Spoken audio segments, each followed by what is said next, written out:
What's going on, everyone? So, the Los Angeles Lakers been in the market, in the hunt for a center to back up Anthony Davis, as well as a slot on occasion alongside Anthony Davis. Obviously, if Anthony Davis gets the night off or something like that, boom, plug a big man in there to slot in alongside of him. But, the Lakers seem to be having a clear path to that backup center and what they're looking for.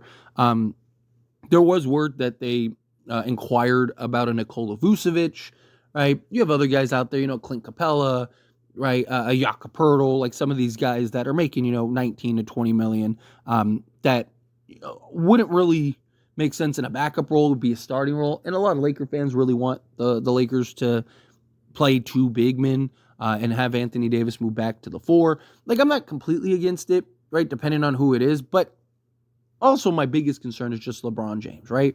Like, Anthony Davis is playing the five, one, because he's, great at it, but two, because of LeBron James, right? Because it allows LeBron to kind of take possessions off, take plays off, which we see. He has been much more engaged defensively, to his credit, but he's still, even being engaged, he has still times where he doesn't go out and contest, or he doesn't really buy in fully to the level which you need, which, again, is understandable. Year 22, age 40, that there's going to be some fatigue.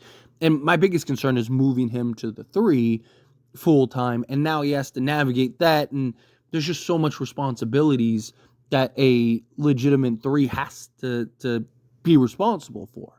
And you really want to run the risk of wearing him down. He's already dealing with that foot injury, that foot issue, right? Like, last thing you need is him hampered and on one leg going into the playoffs. I don't care who we have on this team. I don't care how good this team is. If Anthony Davis and LeBron James aren't healthy, we're not really going anywhere. So you need to kind of keep these things in mind. But it doesn't appear like the Lakers really are pushing hard for kind of that more pricier center, right? They're kind of just looking for like that backup role, kind of get a guy that fits for now and the future, right? They want guys that they can have stick around for the next few years. And then when LeBron does retire, right? Well, then easy, right? Like, you slide 80 to the 4 and you move that center into the 5. It's kind of the vision that it appears that the Lakers have.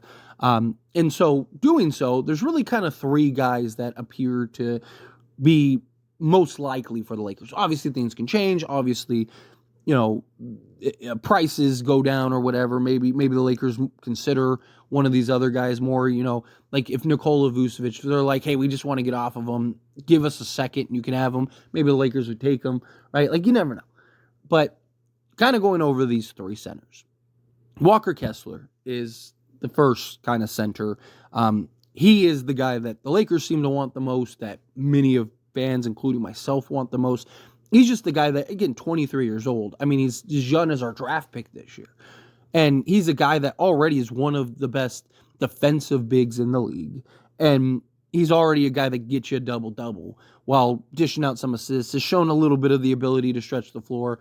Right, not a guy you want taking, 2, 3, 4 threes right now. But, you've seen that, hey, he can take the shot. So maybe that's something he can work on and develop over the years. And just a guy that easily slots in, plugs in. And then when Anthony Davis goes to the bench or he gets the night off, you got a legit rim protector that can protect the basket and also just be that guy that, like I said, give you a near double-double.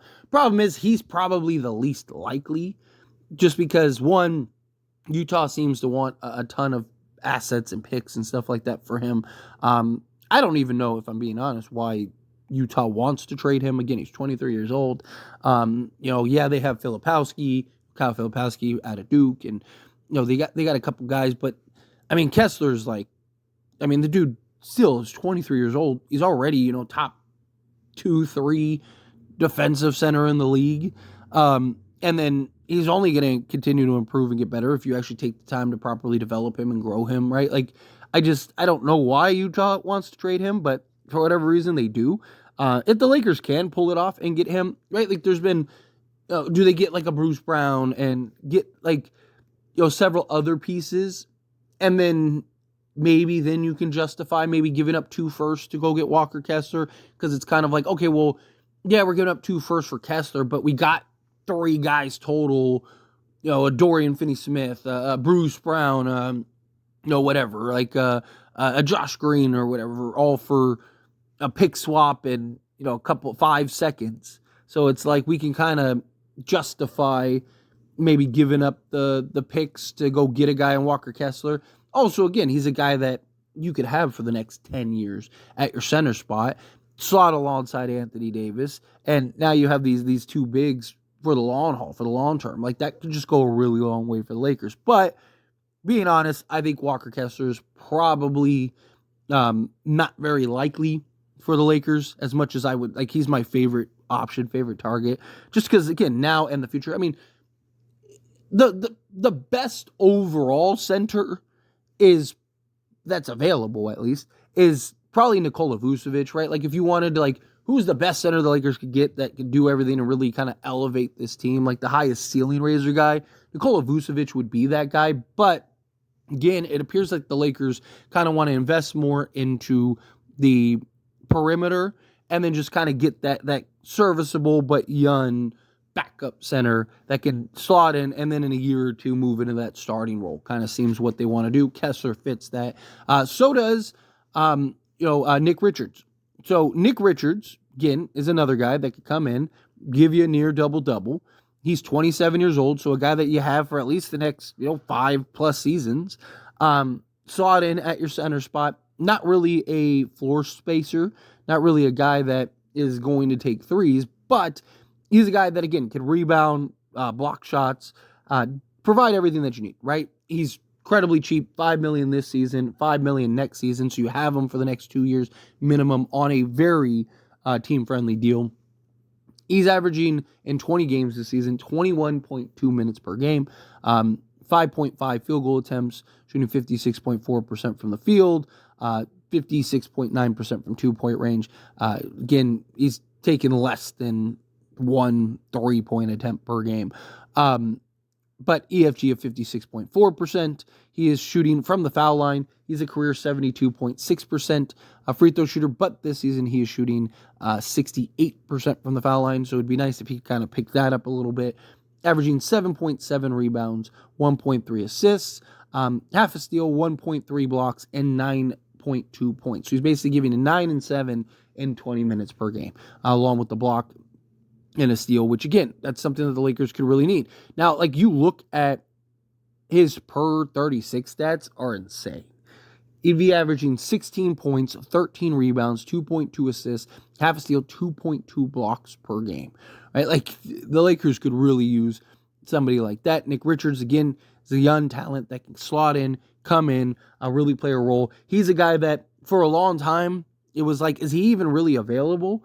But apparently, based on recent reports, he is available. Him, Josh Green, Cody Martin, several guys. I would love to, like, that's kind of what I want the Lakers to look for, right? Like, these teams that have a center, but also have several other guys that make sense, right? So, like, like, you could get Kessler and, like a Colin Sexton or like a John Collins, right? Like, that can make a lot of sense. That could work. And maybe even justify giving up the picks, right? If you could take on and bring in another guy that can just have an impact.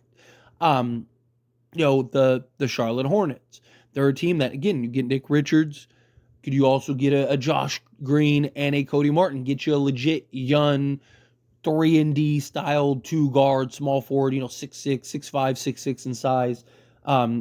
Give you some versatility, hustles, works hard, plays hard, right? Not the Cody Martin, the Josh Green, the Nick Richards. They're not the sexy names, but they're the guys that you need to win championships, right? You need the hustle guys, you need the grit guys, you need the guys that are willing to play their role and do the dirty work. And I think the Charlotte Hornets have several guys like that that make a lot of sense for the Lakers. And Nick Richards plus those guys could make a lot of sense for the Lakers. But the last guy I want to talk about was Day'Ron Sharpe. Again, 23 years old. So a guy that could be your center for the next 10 plus years. Now, the problem with him, though, is he's not a real 7-footer. He's listed as 6'9", but, coming into the league and for like the first year was listed as like 6'11". So unless he lost 2 inches, right, it's a little weird. And like, even if you look up his height now, like, you'll get some places that say he's, 6'11", and then some places that say he's 6'9". So let's say he's 6'10", right? Okay, perfect, right? Like, he's a guy that can slot in, but he's a guy that gives you that physicality, gives you that strength, gives you the things that you want on the interior. Right? He's a guy that doesn't get bullied and pushed around. He's 265 pounds. So he's got some good weight behind him that can bang with the big boys. Again, another guy that can get you a near double-double in limited minutes. Look at like the Brooklyn Nets. 16 games played, averaging 17 minutes per game. He is shooting on 6.4 attempts, 44.7% from the floor. 3-point attempts, 1.4 attempts per game. He's shooting 13% from three. He's a career 27% from three guy, but this is the first year he's taken more than 0.2 attempts, right? So obviously that's abysmal. Obviously that's not good. But again, 23 years old, and the fact that he's even able to get those shots up, right, is very promising, right? Because he has knocked him down. He doesn't have like a terrible looking shot. Something that you could definitely work on and develop with him. And I think, give it 2-3 years, maybe he could be a serviceable 3-point shooter. I'm not saying he'll be 40% or anything like that, but can he get up to 34% from three or something like that, right? For a big man, that would be huge for the Lakers. 2-point percentage, he's shooting 53.8% on 5 attempts, EFG of 46.1%. Free throw line, he's shooting 87.5% on 1.5 attempts, which is another good sign that he may be able to develop a 3-point shot. See a lot of, usually you look at kind of free throw percentage and go, okay, like this guy has the potential to move back a little bit. He's averaging 6 rebounds, including 2.6 offensive rebounds. He's averaging almost as many offensive rebounds as he is defensive rebounds. 1.6 assists, a steal, half a block, 7.3 points per game. So he's basically a 7 and 6 guy with block and a steal. But you got to keep in mind, in 17 minutes of action. So very limited action. Lakers, again, could really use a guy like that. Obviously, the Nets pulled off the trade. The Lakers and Nets pulled off a trade for Dorian Finney-Smith. Recent reports have said that the Lakers are expected to re-engage with the Nets to potentially work on a Day'Ron Sharpe trade. Regardless, I think that the Lakers, I agree, personally, and I've talked about this heavily, I do agree that the Lakers should be focused on the perimeter more than that backup role. Not because I don't think that they need a backup center. I do think that they need a backup center, but I do think that the perimeter is the bigger priority for like the higher end guy, right? So instead of spending $20 million to go get a center that, you're only looking to play 15 minutes a game, right? I'd rather you go get that perimeter guy that can slot alongside, start in the starting unit, give you that perimeter help, and then kind of go get that cheaper, younger backup that can slot in, give you that upgrade over Jackson Hayes and Christian Coloco, and then now you can kind of move towards like now in the future, right? I prefer that as well. But Rob Pelinka, he's got a lot to figure out still. Still got some time between now and the trade deadline. We're going to see how this all plays out. But anyway, as always, this is a discussion. Pass a question on you. Let me know your thoughts and opinions down in the comments below. What do you think? Hey, Phil, what are your thoughts? Direction do you think the Lakers should go? Who do you think the Lakers should pick up? However you feel, I'd love to hear it. So let me know down in the comments. That being said, if you haven't liked this video, hit that like button. Helps me out. So we enjoy these types of videos, and I truly appreciate it. Not subscribe channel, hit that subscribe button. Turn on the bell notifications. Appreciate y'all. See you in the next one.